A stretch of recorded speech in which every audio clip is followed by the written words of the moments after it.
Good evening, my fellow YouTube watchers, or whatever time you may be watching this. I just got back from watching Wonder Woman 84, and the truck race is about to start at the Daytona Road Course in just less than an hour. And as you can see, I'm wearing my Ride the Lightning t-shirt in style to see the Wonder Woman 1984 flick. Because this album, of course, was released in 1984, so I thought it would be quite the stellar way to commemorate said year in this style, since this is my favorite album of said year. And I feel like it is time to update my CD collection. There could be more still coming my way, or there might be more that I will pick up in due time. I don't know, I'm just gonna reduce some of the stuff that's on my table right now. Let me show you what I got. First, let's look at what my mom just got me from Goodwill. First of all, there's a CD I already have, but I don't see any shame in having it again, or at least finding somebody that might want it. Slippery When Wet. Yes, I know I already have this, but why not have it again and preserve it for somebody else that may want it? I mean, it has Randy Rhoads inspired guitar riffs, like fucking Raise Your Hands. It gives me nostalgia for fucking Spaceballs, for fuck's sakes. Who can never go wrong with this album? Next is a collection of Kiss CDs. For some reason, despite this CD saying Disc 3, it takes place right after Disc 1. Like, Disc 1 ends on 1975, but Disc 3 starts right off on 1976. Like, shouldn't this be Disc 2, Disc 3, and Disc 4? Why are they numbered wrong? But whatever. It pretty much has the whole Kiss era catalog separated by each disc. Like, this is from the 60s to mid 70s, the era of disco, I believe. Well, not disco. Well, part of it disco, and then the first half hard rock, as it has Detroit, their famous Detroit Rock City as the first one, and War Machine as the tail end of this CD. And then the glamier era on this album, as it, of course, as it suggests, it's 1983 to 1989. And next is the and then there's the 90s era, 92 to 99. So I thought that was quite the stellar collection of Kiss to have. Next is Papa Roach on record and on the road. 11/7 Music Records. Decent 2010s album. Can never go wrong with Papa Roach. You know, a lot of people who seem to be the most cynical about modern rock, which I don't understand why they would, they seem to think that Papa Roach is included as one of the quote-unquote problems with rock. But honestly, I don't subscribe to that way of thinking. Papa Roach may not be an ultimate favorite band of mine, but I still enjoy listening to most of their music. And here's a classic 2000s album, The Poison by Bullet for My Valentine.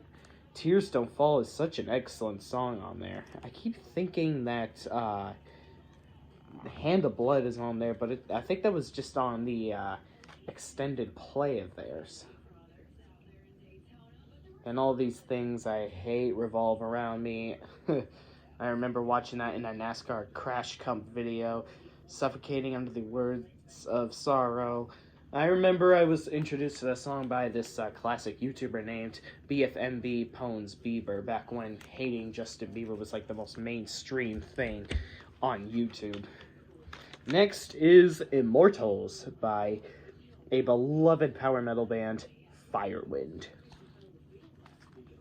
Kick-ass album cover with the Roman-like helmet with flames in the background. It's going to be a killer album to listen to. Next is the debut album of a very classic death metal band. Thanks to my best friend Hair Metal Brony's mother for giving me a Amazon gift card for Christmas, which gave me the advantage to complete the death discography. Scream, Bloody Gore. I still say Seven Churches was the founding father of death metal, but this is always a very notable death metal album to have, along with Sepultura's debut album. Whether or not they were the first death metal band, have made a big impact on the metal scene, and always will be advertised as one of the best death metal bands of all time. Next, we've got Renegades. Thank you, Alex Hoover. And a Demon Hunter CD from 2015. Both underrated goodies. You can't convince me that Alex Hoover isn't a stellar dude for all this. And then one of the most anticipated heavy metal albums of 2021. Holy shit, 2021 is going to be a kick-ass year. And I already can tell by the sound of this album, Too Mean to Die. Of course, assigned to the famous Nuclear Blast Records, except still at large in 2021. Still in the 2020s, they are at large. I am impressed and pleased. One of the most timeless heavy metal bands of all time, and they continue to show it in 2021 on Too Mean to Die.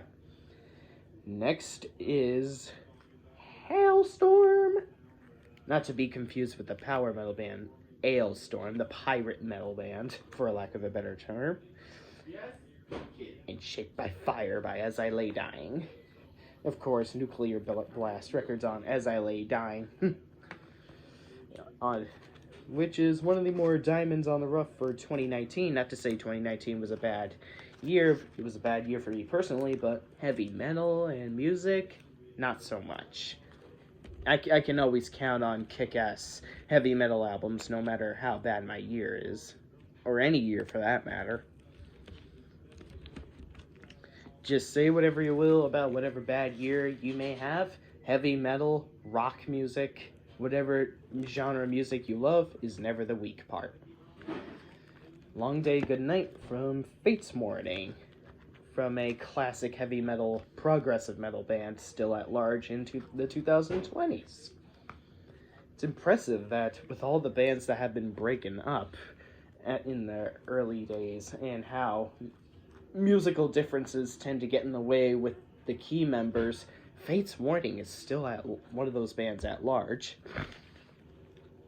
And one of the more underrated extreme metal albums, Blasphemy, Fallen Angel of Doom.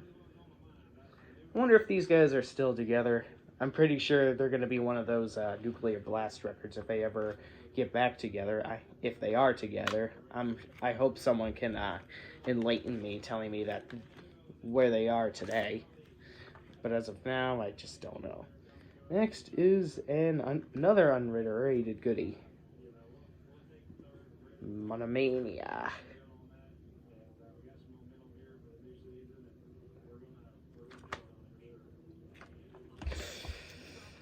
And another Firewind album of to the 2020. You see, I always try to make. I don't want to talk shit all the time about 2020. It's like not all of 2020 is bad, because you always have albums like these to look forward to, right? Speaking of albums to look forward to in shitty years,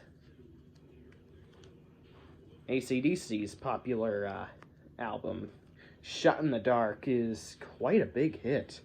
Even though I will always think of the Ozzy Osbourne Shot in the Dark, as well as the band Powerwolf's cover of it.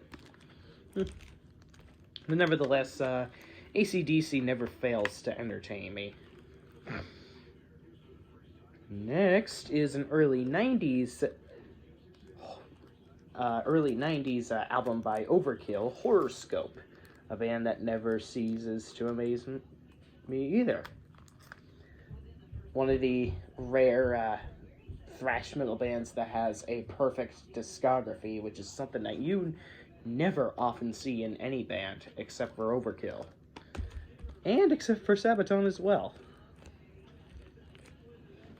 Next is a very, very underappreciated and very overlooked indie traditional metal band. They have, like, it's hard to really compare who these guys sound alike, but they do have that classic sound rejuvenated to their music, but with, like, an indie vibe to it. Haunt, If Icarus Can Fly. Thank you, Razor Fist, for introducing me to these guys. It's not as good as their first and latest album, but it is definitely a big-time ass kicker that I absolutely would recommend to anyone that's looking to find and listen to new music upon. Absolutely research Haunt. Absolutely research them. You are missing out big time if you are not listening to these ass kickers. They are the kind of band that I would always expect to hear in, like, arcade atmosphere. These guys are the band to have that suitable soundtrack. If you're looking for heavy metal to add in the background in your arcade rooms, this is the band. And next is a brutal death metal classic to close off this video. Let Us Pray by Vital Remains.